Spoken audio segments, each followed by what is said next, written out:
Hello, কী অবস্থা সকলের? আশা করি আপনারা সবাই ভালো আছেন। তো এটা হচ্ছে Nokia 125। তো সব বিষয়ে আলোচনা করব। দেখতেছেন এটা মোবাইল আর ব্যাটারি আছে, চার্জার আছে আর ইউজার ম্যানুয়াল আছে। তো আমার চ্যানেলটাকে একটা লাইক এবং সাবস্ক্রাইব করে দেবেন যদি আপনি নতুন হয়ে থাকেন। অবশ্যই প্লিজ সাবস্ক্রাইব করতে ভুলবেন না। এটা হচ্ছে Nokia 125। কালার হচ্ছে ব্ল্যাক অ্যান্ড হোয়াইট অ্যাভেলেবেল। আর এটা রিলিজ হচ্ছে 2020। তো এটা সিস্টেম হচ্ছে ফিচার ফোন। ডিসপ্লে হচ্ছে 2.4 ইঞ্চির আর র্যাম হচ্ছে 4 MB আর ব্যাটারি হচ্ছে 1020।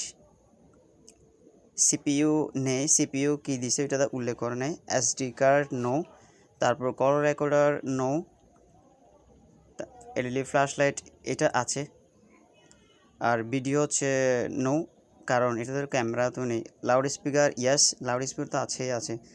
আর ইয়ারফোন জ্যাক এটাও আছে, আপনি এফএম রেডিও শুনতে পারবেন। ওয়াইফাই নো, ব্লুটুথও নো,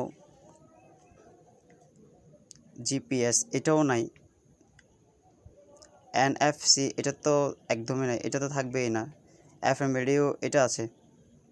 আর ইউএসবি, মাইক্রো ইউএসবি 2.0 এটাতে বর্তমান আছে। আর ব্রাউজার HTML5, আপনি ব্রাউজিংও করতে পারবেন। আর গেম ইয়াস, গেমও আছে। তো জাভা এটা তো নাই, এটা দিলেও পারতো, এটা নাই।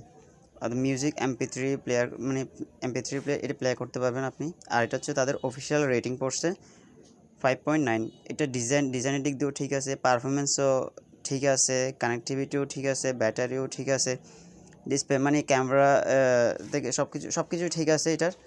তো এটা হচ্ছে তাদের অফিসিয়াল রেটিং। আপনারা চাইলে যারা সেকেন্ডারি ডিভাইস খুঁজতেছেন তারা চাইলে এটা নিতে পারেন।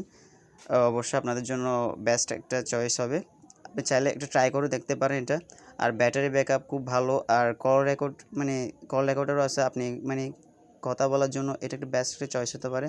আর Nokia 125 মাত্র 1900 টাকা, এটা আপনি পারচেস করতে পারেন।